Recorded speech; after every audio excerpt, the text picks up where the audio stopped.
I'm Allison Harmon. I'm the interim dean of the College of Education, Health, and Human Development at Montana State University. It's my pleasure to be part of sponsoring this event with the Coles. Thank you. And I want to introduce our keynote speaker. This is Dr. Ellen Frede of the Bill and Melinda Gates Foundation. She's the Deputy Director of Early Childhood Learning of the Pacific Northwest Initiative. Dr. Frede is widely published researcher and former teacher with extensive experience in early childhood program implementation and administration. She joined the foundation in 2015 for Masalero Learning, where she oversaw all education and research initiatives. She also served as co-director of the National Institute for Early Education Research at Rutgers University, where she investigated the relationship of program quality to child outcomes, the longitudinal effects of preschool, and early education policy. Ellen previously served as assistant to the Commissioner of Early Childhood Education at the New Jersey Department of Education, which oversaw the implementation of high-quality preschool in more than 150 school districts, serving 50,000 children and their families. As an associate professor at the College of New Jersey for more than 16 years, she taught applied child development and early childhood teaching methods courses to prospective and practicing teachers. Please join me in welcoming Dr. Frede.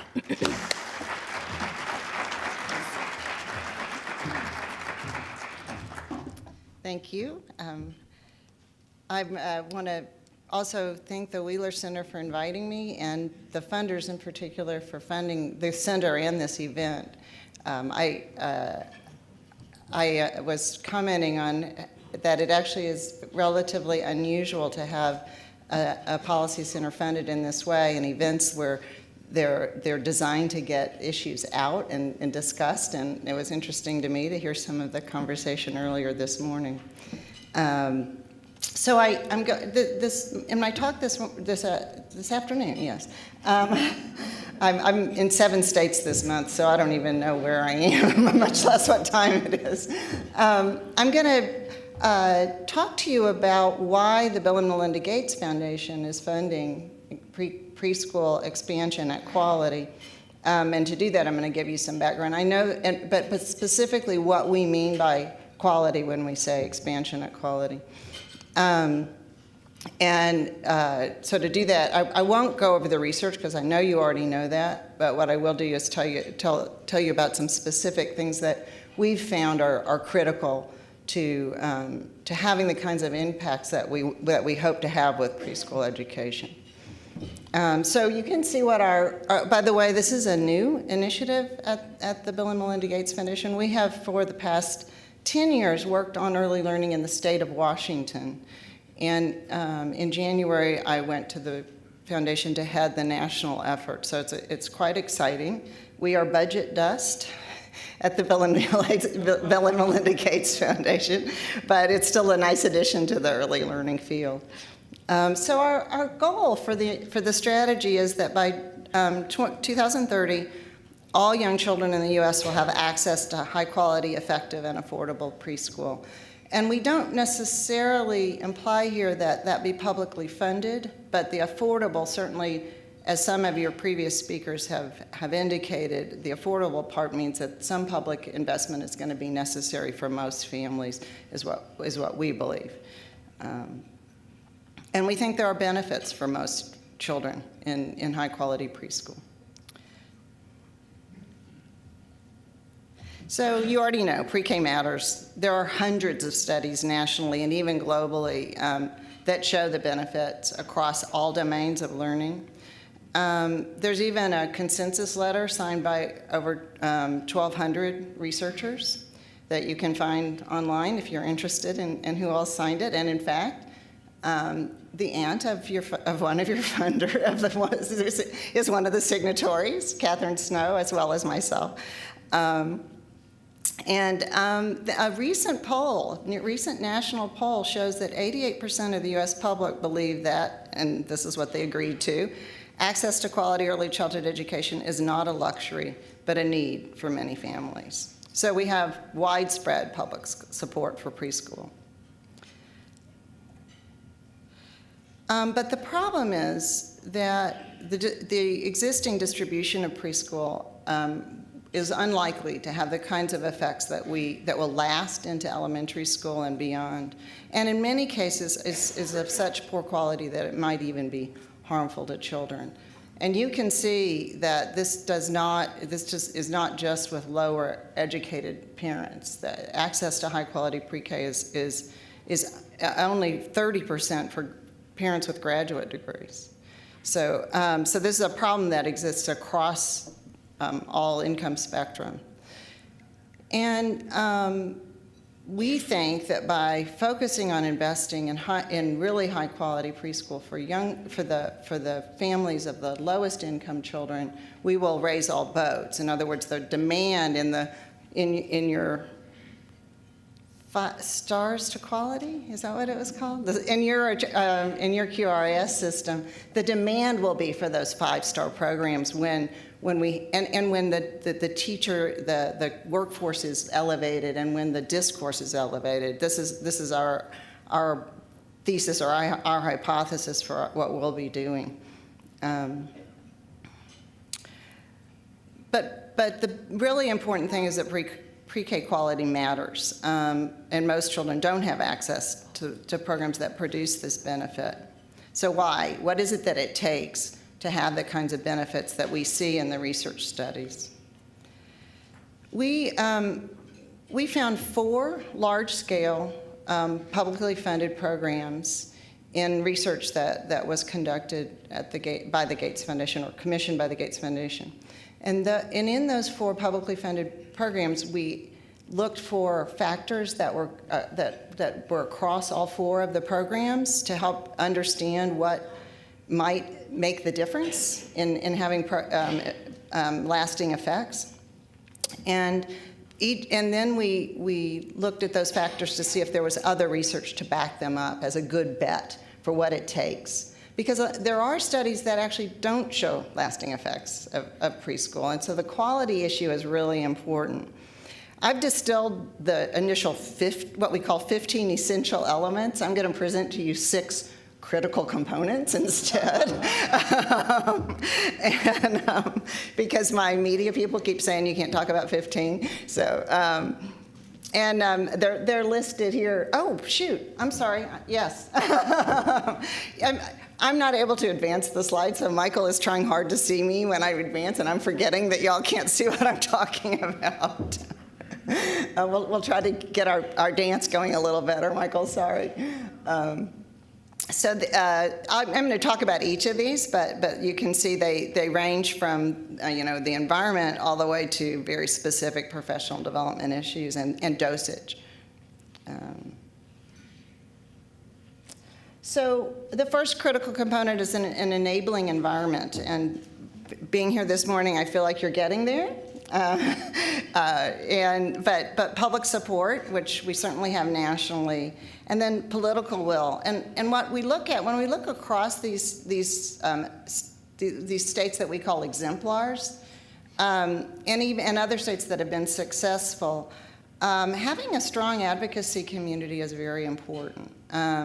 In addition, you need some unexpected champions. And across the country, these different groups are organized and are helping with the policy changes. Business leaders, community leaders, military. There are retired generals and admirals who will come and speak to legislators and others about the importance of pre-K. Law enforcement, and you can understand why when you heard the results of the reduction in crime, law enforcement gets it. They would prefer to have fewer people in prison. And even there's a whole group of preachers who are shepherding the next generation, is what it's called. Each of these have really compelling names. Ready Nation is the business leaders group. Mission Ready is the military group. Fight Crime, Invest in Kids is the law enforcement group, and then Shepherding the Next Generation. There's also Docs for Tots, which is mostly pediatricians. And I forgot, there's champions for the Champions for Success, which is a new group with coaches and Olympic athletes who will come and speak about what from their perspective why pre-K or early learning is so important. So having unexpected champions is important, and then having the legislators. And we've never seen this be successful where a governor wasn't supportive. But governors alone don't make it, as you have experienced here in Montana. And also, this, as was already alluded to, has strong bipartisan support. That electorate that believes in the importance of early learning it was a bipartisan group, but also we have Republican governors, Republican legislators who are very supportive. There's an op-ed piece that was co-authored by the governor of West Virginia, who is a Democrat, with the governor of Alabama, who's a Republican. That's in Forbes, and again, you can find it online. So it's important that this is also a bipartisan issue. What also was important in these successful programs is that they had strong early childhood leadership at the state. And this meant at state agencies and in higher education. And I think, again, what I've heard this morning certainly says that you've got that part of the enabling environment. Sometimes in states, they've had so little going on with early learning that they actually have a brain drain, where they have no early childhood certification, so the higher ed institutions have no expertise in early childhood. And that was actually the case in New Jersey. I'm going to talk a little bit about what we did in New Jersey. But it was the case in New Jersey when we first started our pre-K initiative. You also need, part of the enabling environment is an adequate infrastructure. So data systems are critically important to the kinds of factors you're going to see later that we need. You also have to have facilities to expand. And you need, as I said, the systems in higher education to support the early childhood professional development. I think the unlocking mechanism for all of these, though, is a skillful workforce. And by the way, this component I have to do in two slides. I'm cheating a little bit, but because I want to talk to you about skillful teachers, but also about skillful leaders. And so we find across all programs that have outcomes that stick, that the teachers are credentialed to teach young children. And but you'll notice that the other big bullet there. Oops, next one, Michael, I'm sorry. I'm trying to keep track. That these teachers, we can't demand a bachelor's degree and demand credentials without pay parity. What you end up then is just being the farm league for the publics for K-12. And so being paid at parity is critically important. I'll go back to what I think the skillful teacher needs to have, but I've just, when I went to the Gates Foundation, as is in my bio, I came from a Head Start agency. It's a large Head Start agency that we had delegate agencies in 4 states. And I went to Head Start to try to see why we were getting the lackluster results that we were getting in Head Start, and had enough arrogance to think if I couldn't do it, no one could, you know. And we got twice. We have pre-post gains that are twice the national average for Head Start, and it's still not good enough. And because our children were still more than more than 2/3 of a standard deviation below the mean when they left us. And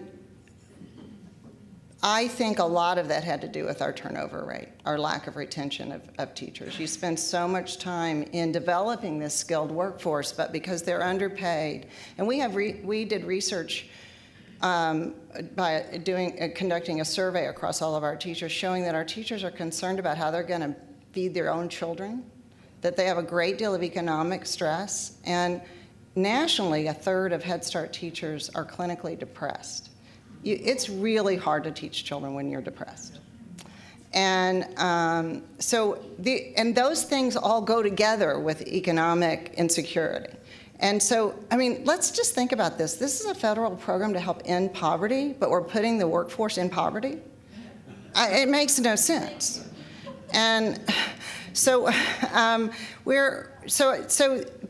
but I think politically and policy-wise, it's impossible to ask to demand the pay that people deserve without having the credential. And so I think there are other things that come with a credential, but I think importantly, it's partly a policy play. So what are the skills? Why do I think a credential matters, or this highly qualified teacher? I mean, just look at this first sub-bullet. Teachers what you're teaching 3- and 4-year-olds is not what you learn in college. You know, the math you learn in college is not what you're teaching 3- and 4-year-olds. I get that, but neither is that the math that you're teaching 3rd graders. But we still expect teachers of 3rd graders to have a bachelor's degree. What you do have to know, though, is the learning trajectories, the child development and the pedagogy that goes with that for all these different domains. And that's just some of the domains, what I have listed here: math, science, oral language literacy, social competence, executive functioning. I bet most of you can't define executive functioning, and yet a high-quality teacher should know what that is and how it develops.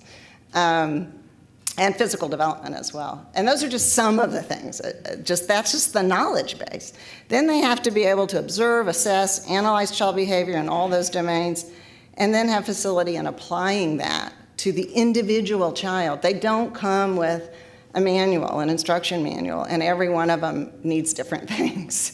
And so this is a really, really technically demanding profession, and we need to pay well enough, and they need to be qualified to do it. So that's my big honk. Now I believe in all these other ones, but I think this is the real unlocking mechanism. But I also believe that we can have really great teachers, and if we don't have great leaders, it's going to be very hard for them to thrive.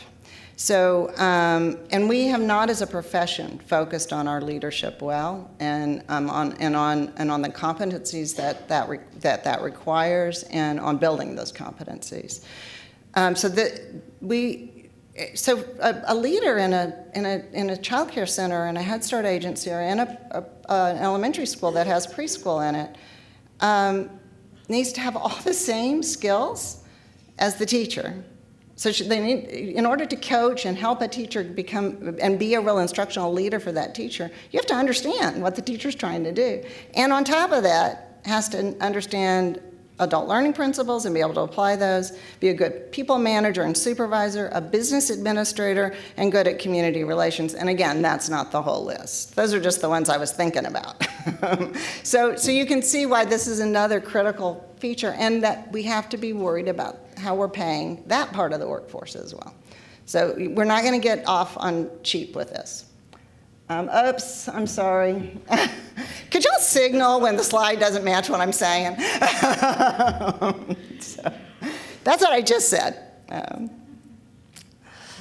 All right, next one. Good. All right. Another we found across these programs and across studies is that strong dosage matters. A little bit's good, but it looks like, and this is the bet we're making right now, that if you want to have the real lasting outcomes, you've got to have strong dosage. You need small adult-child ratios. This might vary by the population. For example, in a universal program where children are really mixed, the classrooms are mixed, a larger class size might be possible, but the more needs that a child comes with, the smaller the class size needs to be. So if you have, for example, if you're building your program basically on inclusion and including children with disabilities in every classroom, you will likely need a slightly smaller class size. And if it's a targeted program where you're serving all low-income children, we found that a smaller class size was necessary. So in New Jersey, so the range here is from the New Jersey program, which had a ratio of 1 to 15, ordered by the Supreme Court of New Jersey. I'll tell you about that in a minute. That specific number. And then in Boston, which also is having remarkable showing remarkable gains for children. Their group size is 22, but their teachers make, on average, more than $90,000. And so there's some cost to that. There's a cost trade-off. And we don't know. We can't tease apart exactly, but I just want to be cautionary about a class size of 22. They have very closely, a close supervision and very tight professional development system. We also think a full school day is necessary. It's very, very hard to do the kind of personalized instruction children need in 2.5 hours to 2.5 to 3 hours, and feed them and do all the other kinds of physical things that they need, the routine activities that they need. In most of these programs, there's some access to wraparound childcare, which is, at least meets the licensing standards of the state. And then there is some evidence that a longer school year is effective, but that one we don't have as strong evidence on. Oh, also, I'm sorry, I forgot. There's also some pretty strong evidence that 2 years is better than 1. But 1 year is still good, and I'll show you some evidence of that. Another critical component, I don't know what the story is with these numbers, but I think that it says 1 all the way through. So I'm actually slipping more in than 6, so I just wanted to trip you up somehow. But another critical component is an integrated system of instruction. And this is something that we see missing a lot in programs that have some of those other policies in place. They might have the dosage, and they might even have the professional staffing. They miss this critical aspect of quality, and they don't get the outcomes. And some of you may have seen recent research from the Tennessee pre-K program, which on the surface looks like a very high-quality program. But if you get inside of it, you find out that they had 1 person at the state overseeing, and she was very low on the totem pole in the State Department of Education, overseeing the whole program. And they didn't have any of these quality features in place. So it's necessary but not sufficient to have some of those policies in place. But so I want to spend a minute, obviously, intentional teaching where you're actually planning and thinking about what you're going to do with children, and actually having some explicit instruction, not rote, drill and kill, direct instruction, but explicit thinking about what children need to learn and helping them learn it. We also found across all the exemplars that a proven content-rich curriculum model was important, and that fidelity to that model, an eye to making sure that you're not just labeling what you're doing as a specific curriculum, but actually working on everyone together implementing it well. This is also more efficient, because if everybody offering the preschool program is offering a different curriculum and every teacher is doing something different, it's very hard to organize the professional development to really be effective for everyone. Explicit development and learning goals. So those are you have those here in your early learning goals. I think each state has a different name for them, but and then ongoing assessment. An ongoing assessment system to inform teaching and communicate with parents. And by that, I was out in the hallway and I heard some heated words about testing children. As a researcher, I obviously test children, but I don't think that testing every child makes any sense when we're talking about 3- and 4-year-olds. And I think we have to be careful how we use data from testing, because children are just not very reliable. It's just, on aggregate, it's fine, but to think that any individual test tells us very much is about an individual child, unless it's a good diagnostic tool. Even those we have to be careful about. But I do think teachers who can skillfully observe and elicit information from children and understand what that means in terms of the developmental trajectory, they can't teach without it. I don't know how you could teach children effectively without understanding where each child is. And then using that to communicate with parents is, I think, also critically important. So this is related to a continuous improvement system, and we see this again in all the exemplars. They have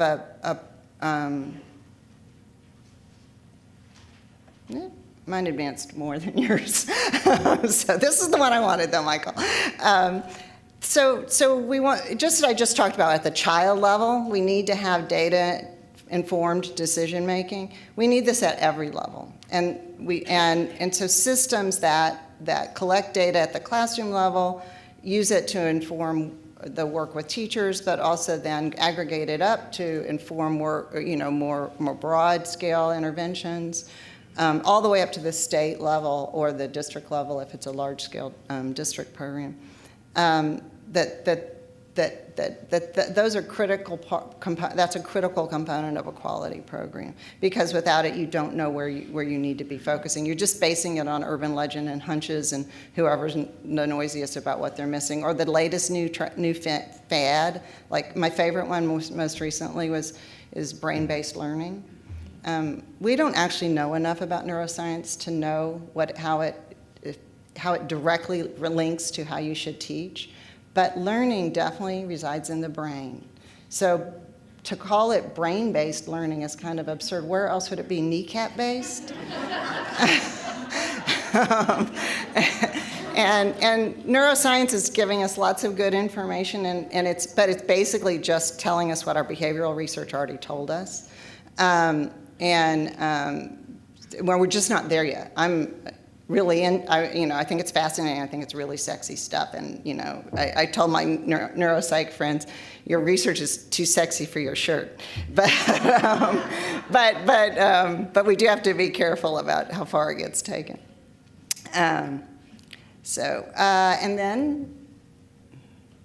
then so connected to all of this, and I've been sort of hinting toward this as a personalized professional development system. All of the large-scale programs, with effects into grade school at least, have this in place. So one of the things that we know across all in-service, for K-12 as well as early learning, is that these one-day wonders, everybody in the room getting the same training is not effective professional development.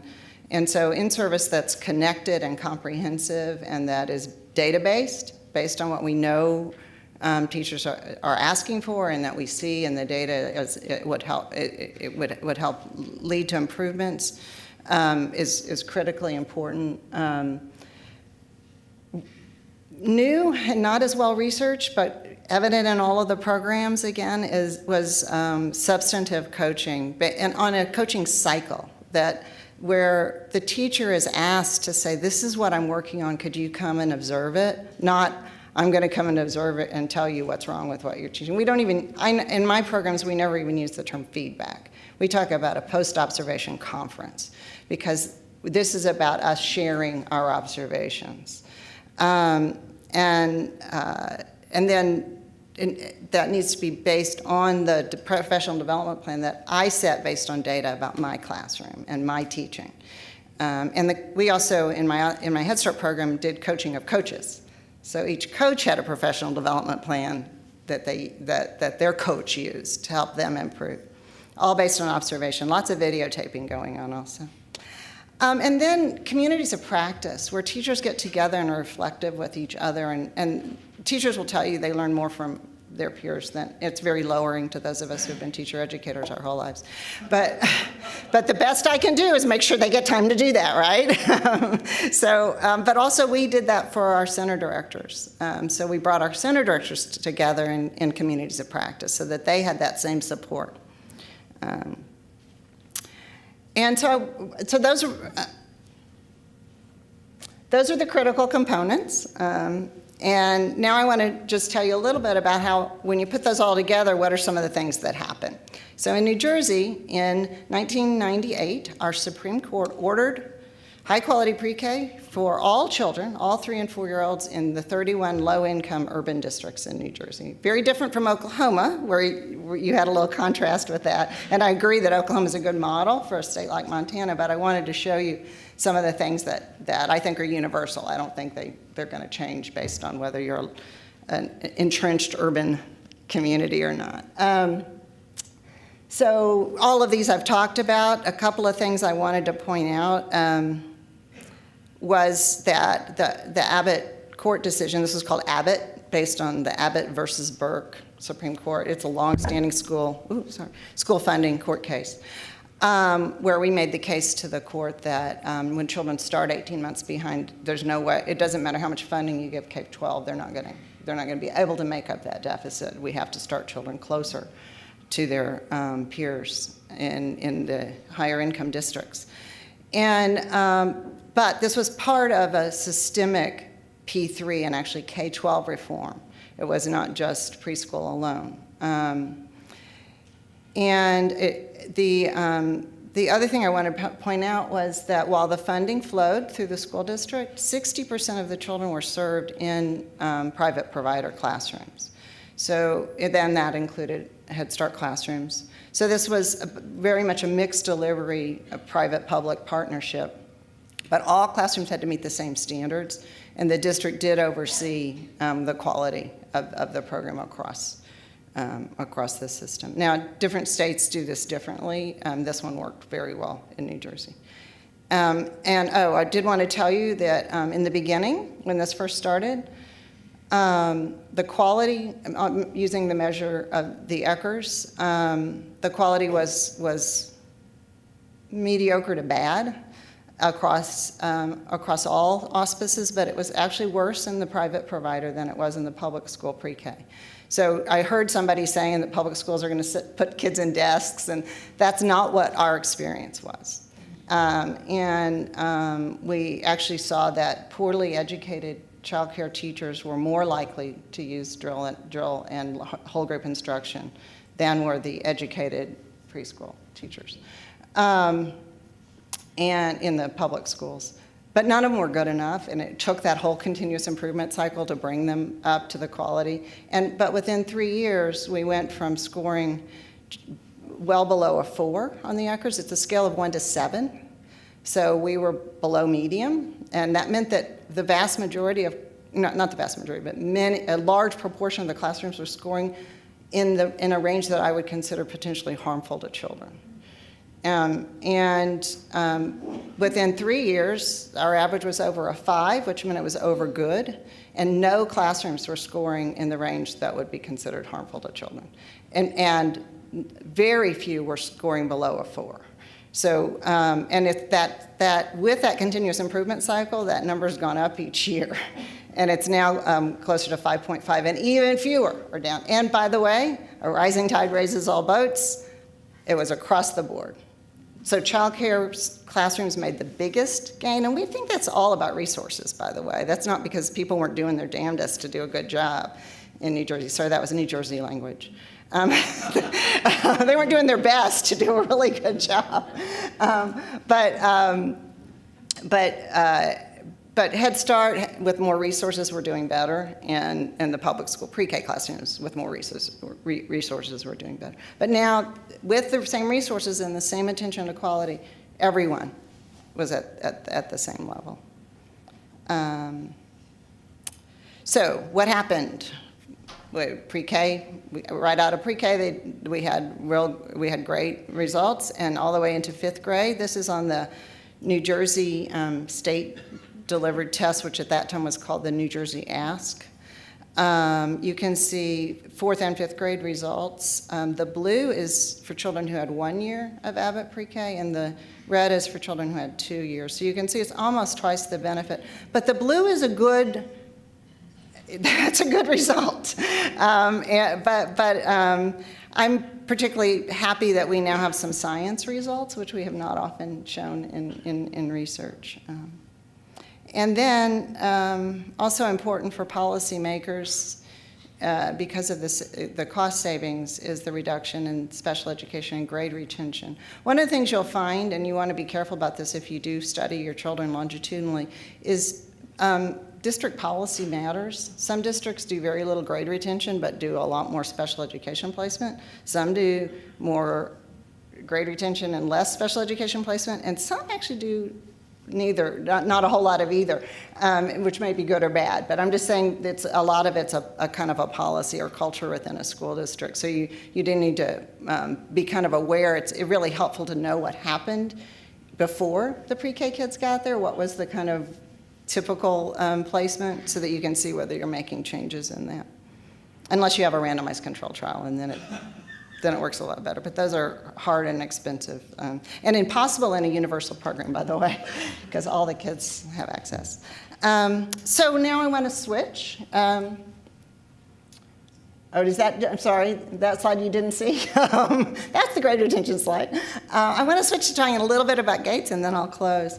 So our approach, as I alluded to, is to foster high-quality state and local programs. And I also alluded to the fact that we don't have a really large budget, so we're picking some target states. Montana's not in the running right now. I'm sorry, but watch us for later years. We have to show big scale right now. It's important to keeping the movement going into our theory of change. So we've got to focus on states that have a little larger scale. And I don't mean geography. If it was geography alone, I'd do Texas because that's my home state. But we're also focusing specifically on developing competent and qualified teachers and leaders, because we think that without that we can't get the rest of it. You're just seeding infertile soil if you try to do all those other components without that. And this is just our theory of change, which I've already really alluded to. We're going to be looking for states that have an enabling environment already, because we're looking for readiness. We're going to be in states, and then the rigorous program policies are those things that cost money. It's a lot easier to get programs that aren't very expensive, but they unfortunately are unlikely to lead to the gains. So the teachers' pay and the class size and the dosage are things that cost money. And so we're looking for programs that already have those in place, so that what we can focus on right now is developing the models for helping state systems and large city systems get those program practices in place, and the systems, because that's what seems to be missing, for example, in Tennessee. We think with these three things, you have gains that persist. We're going to be doing research in the places where we're working to build the evidence base, and also to test our model. We may be wrong about some of these things, or like I said, dosage may vary depending on your context and the children. So these are things that we're going to be looking at in the coming 3 to 5 years, and so I hope you'll stay tuned, and we'll want to still hear from you and be involved with you in Montana.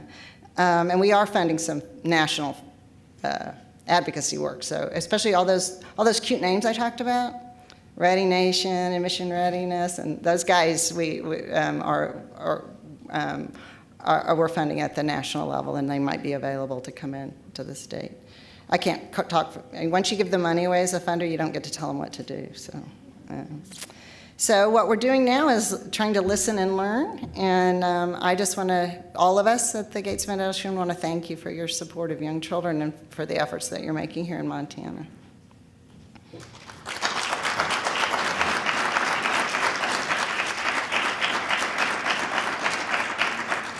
And I think we have time for discussion. Is that right, Eric?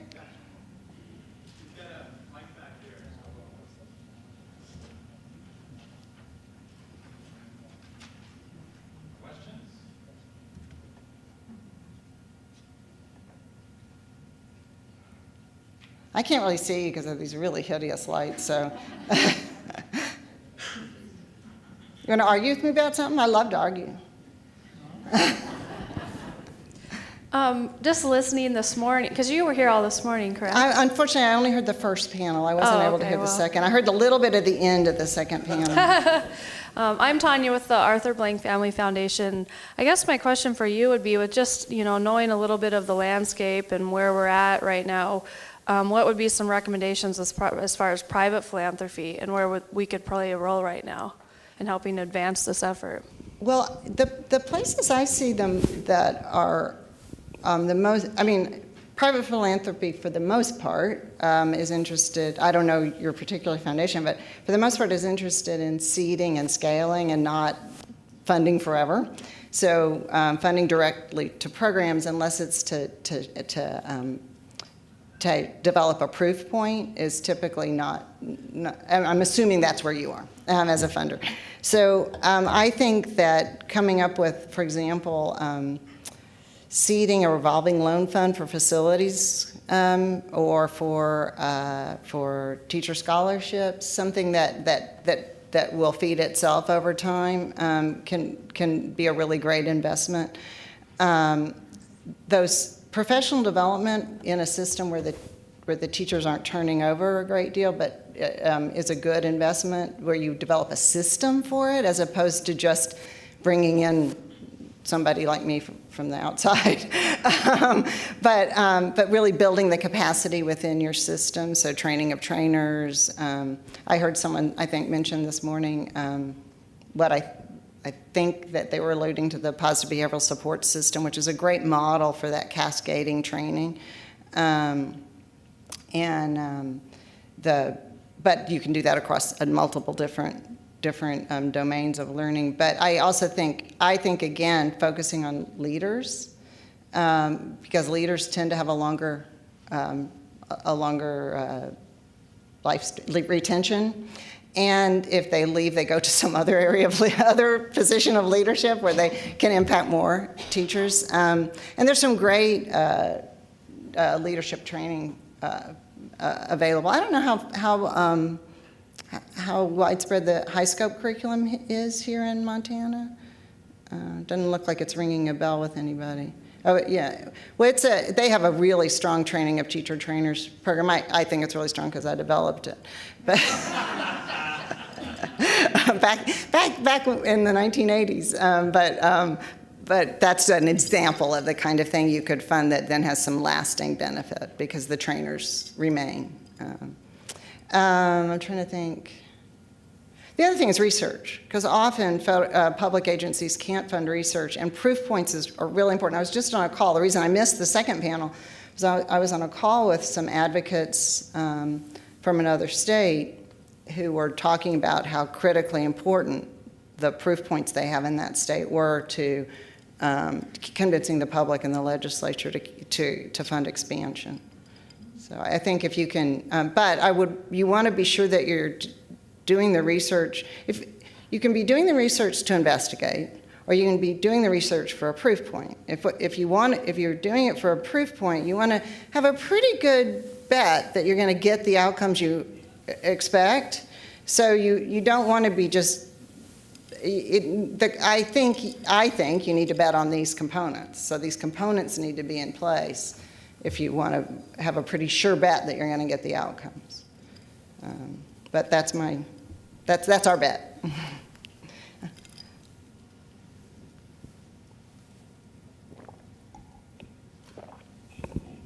I'm a senior, if nobody noticed. And have you tapped into the vast numbers of senior people after 65? Because, you have free health care now pretty much. And so you don't have to pay us so much. And we've probably had wonderful careers doing something else and are ready to, give back to the community. So that would be a huge, maybe untapped source. I think that's a great idea, and one that many programs have done, but I've never seen it done as a systemic.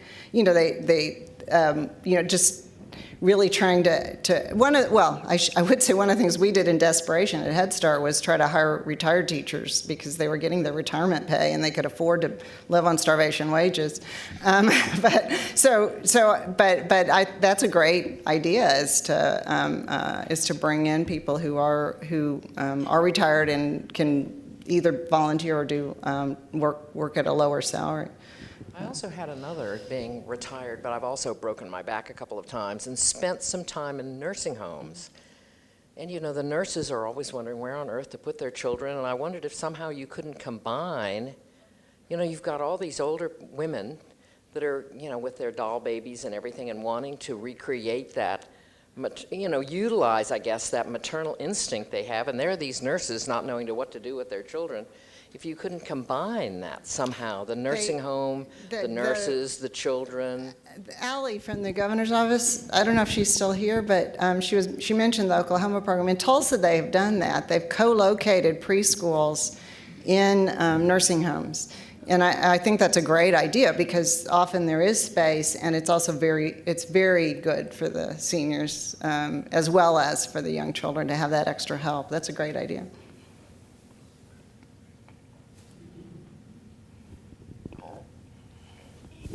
I'm Robin Asqueta on the Wheeler board, and I'm the daughter of the beautiful senior, and I'm on the other end of the spectrum because I have a 5-year-old.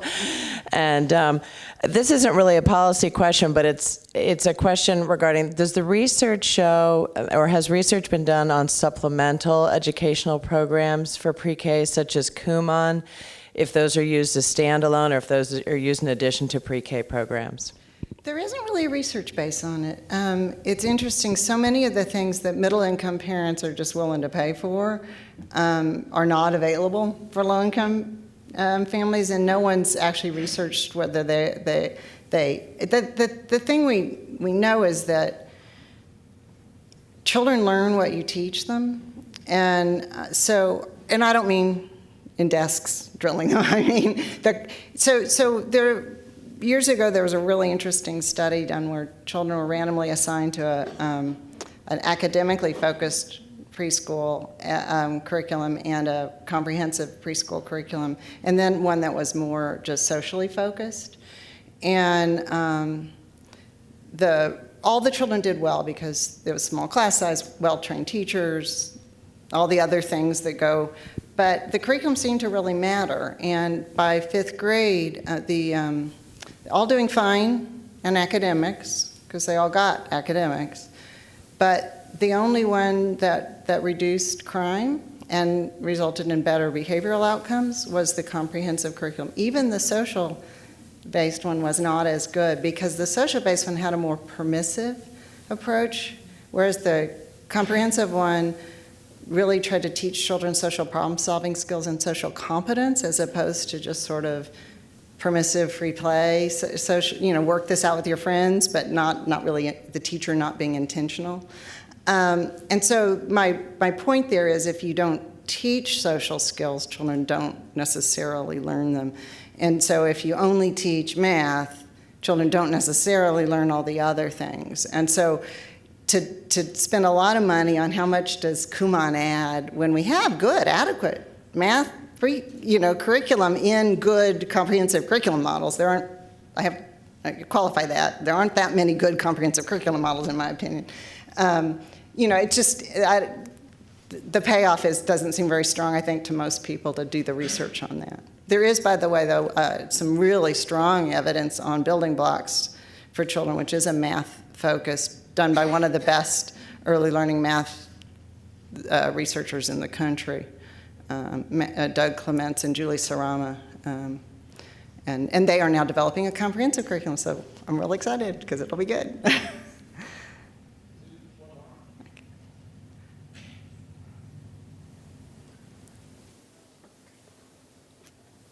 All right, looks like no more.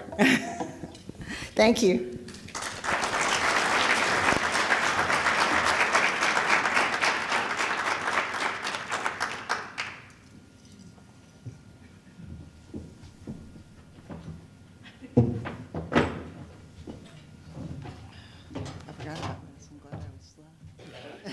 So I just want to give one more note of thanks to Ellen for joining us this afternoon, as well as to the Bill and Melinda Gates Foundation for supporting her work, but also enabling her to come out to Montana for the first time, as I understand it.